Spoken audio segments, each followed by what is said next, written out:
आपके पास 50 नाली अगर ज़मीन आपके पास है, एरिया आपके पास अवेलेबल है, तो आपका मोस्ट वेलकम है हमारे यहाँ से। आप लोगों के लिए काफ़ी अच्छी योजना है। खेती करने के लिए फैसिलिटी प्रोवाइड हम लोग करवाएंगे। जो एफआईजी के मेंबर हैं वही अपना पैसा जमा करेंगे। ये हमारी एक परियोजना चल रही है यूसीआरपी। पहले भी शायद आपने अपने ब्लॉग के माध्यम से बताया था, लोगों को दिखाया था जी। तो जिसका नाम है उत्तराखंड जलवायु अनुकूल बारानी कृषि परियोजना।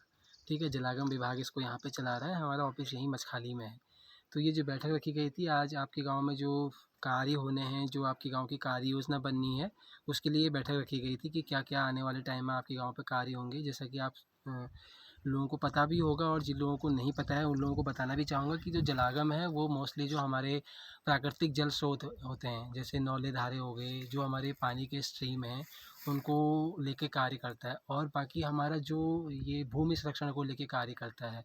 तो उसके तहत जो हमारे कार्य होने थे, तो उसके लिए यहाँ पे हम प्रस्ताव लेने के लिए आए हुए थे। तो उसके लिए हमने प्रस्ताव यहाँ पे ले लिए हैं। जैसे एनआरएम के काम है और नॉन एनआरएम के काम है, उसके लिए हमने यहाँ पे लोगों के प्रस्ताव लिए। बाकी और लोगों के कुछ व्यक्तिगत, जैसे भी हमारा डिपार्टमेंट सिंचाई को लेके कार्य कर रहा है, तो सिंचाई पे भी अगर कोई पानी वगैरह की टैंक की यहाँ पे अगर ज़रूरत थी लोगों को, तो वो भी हमने यहाँ पे ले लिया है।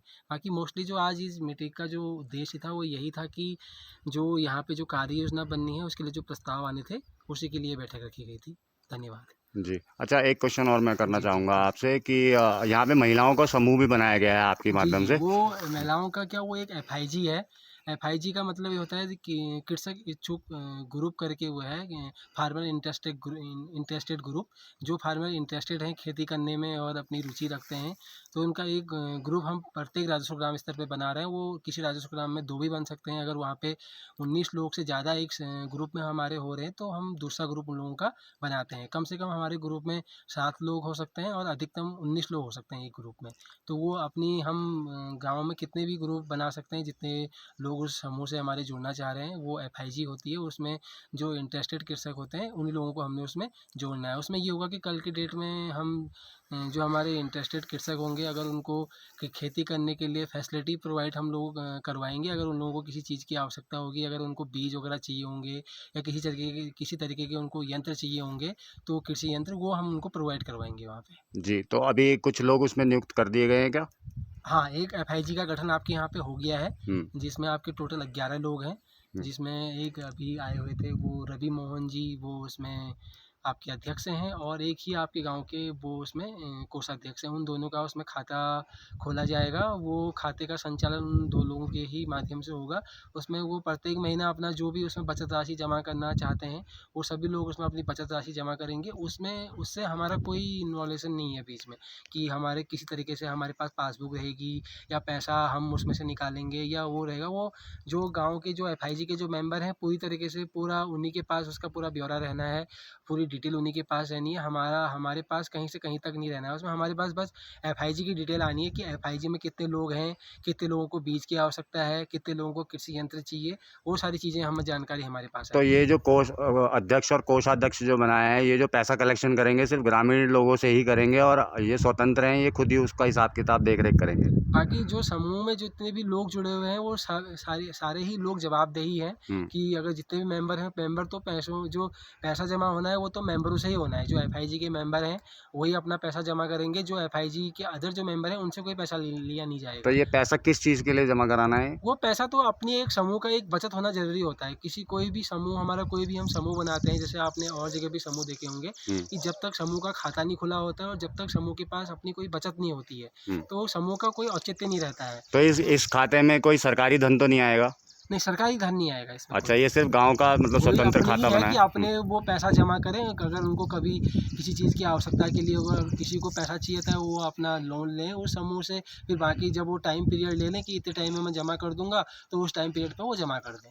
अच्छा, तो अभी आगे की क्या योजना है, आगे क्या कार्रवाई होने वाली है अब आपके आगे की द्वारा? कार्य जो भी मैंने यहाँ पे होने थे, हमारे जलागम के जो भी कार्य होने थे, वो लगभग मैंने मीटिंग में बता दिए हैं। जी। आपके वहाँ से बहुत ज़्यादा प्रस्ताव तो नहीं आए हैं। एक सिंचाई का यहाँ पे प्रस्ताव आया है कि सिंचाई के लिए पाइपलाइन हम लोगों को चाहिए करके, तो पाइपलाइन का प्रस्ताव रख दिया है। बाकी तो हमारे एनआरएम के काम होते हैं। एनआरएम के काम तो पता है, जैसे मैंने बताया कि जलागम जल संरक्षण और भूमि संरक्षण को लेके कार्य करता है, तो वो कार्य हमको मैंडेटरी करने ही करने हैं। 50 नाली अगर ज़मीन आपके पास है, एरिया आपके पास अवेलेबल है, तो आपका मोस्ट वेलकम है हमारे यहाँ से। आप लोगों के लिए काफ़ी अच्छी योजना है, आप बागवानी में काफ़ी अच्छा कर सकते हैं। पूरे उत्तराखंड में किसी के पास अगर 50 नाली ज़मीन हो? पूरे उत्तराखंड में नहीं, हमारी परियोजना क्षेत्र में। कौन सा हमारा क्षेत्र कौन सा हुआ ये? परियोजना क्षेत्र में हमारे पास यहाँ पर हमारे पास जो है अल्मोड़ा डिस्ट्रिक्ट में 93 गाँव हैं। ओके जिसमें हमारी मछखाली यूनिट में हमारे पास 30 गाँव हैं, जी। जिसमें दौराहाट के 20 गाँव हैं और 7 गाँव आपके ताड़ीखेत के हैं और 3 गाँव हमारे पास हौलबाग के हैं। तो सबका ये सर्वे हो गया लगभग? सर्वे हो चुका है और पेपर वर्क डॉक्यूमेंटेशन पूरी हो गई है? डॉक्यूमेंटेशन पूरी। तो ये ग्राउंड पे कब तक लागू हो जाएंगी चीज़ें? ग्राउंड पे लागू होना शुरू हो गया है, कई जगह पे कई ग्राम पंचायतों में हमारे कार्य शुरू हो चुके हैं। जैसे आप इधर देखोगे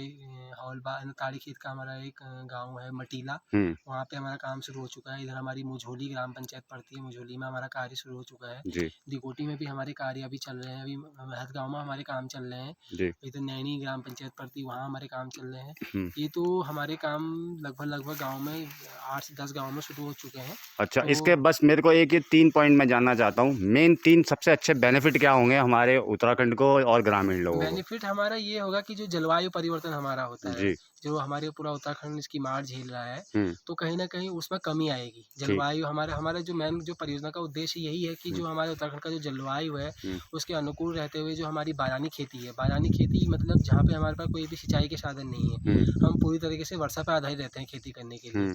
तो ऐसी खेती को हमने बढ़ावा देना है कि किस तरीके से उन ऐसे कृषकों को हमने वहाँ पे फैसिलिटीज पानी के पाइप ये वो लगाना, ऐसी खेती को हमने बढ़ावा देना है और कृषकों को उसमें फैसिलिटी प्रोवाइड करवानी है। तो हमारी परियोजना के ये मानक ये KPI भी हैं कि जो हमारे किसानों की जो अभी वर्तमान में जो उनकी आय है उसमें हम किस तरीके से उनकी वृद्धि कर सकते हैं, और जो हमारा उत्पादन है प्रेजेंट टाइम में आने वाले टाइम में हम किस तरीके से उनके उत्पादन को बढ़ा सकते हैं। बाकी हमारा मोस्टली जो ग्रीन हाउस गैस जो उत्सर्जन होती है उसका न्यूनीकरण हम किस तरीके से कर सकते हैं, वो भी हमारा एक KPI है इसमें। तो मतलब ग्लोबल वार्मिंग में काफ़ी ज़्यादा जो है, हाँ, मेन ये जो प्रोजेक्ट है वो ग्लोबल वार्मिंग को लेके ही है कि जलवायु परिवर्तन को हम किस तरीके से रोक सकते हैं। आपको पता ही है कि पूरा उत्तराखंड हमारा इस टाइम पे जलवायु परिवर्तन का मार झेल रहा है, तो पूरा देश ही झेल रहा है। झेल मान के चलिए आप, लेकिन उसको हम किस तरीके से कम कर सकते हैं उस पर मेन हमारा फोकस है अभी। ठीक है, थैंक यू। अगली मीटिंग कब रख रहे हैं सर? अब मीटिंग का अभी देखिए, अभी मीटिंग करी है आज ही, तो नेक्स्ट मीटिंग हो सकता है 2-3 महीने में हो। लगभग कितने लोग उपस्थित हो गए होंगे गांव के आज? आज रहे होंगे कम 10 से 12 लोग। ठीक है, थैंक यू, जय हिंद।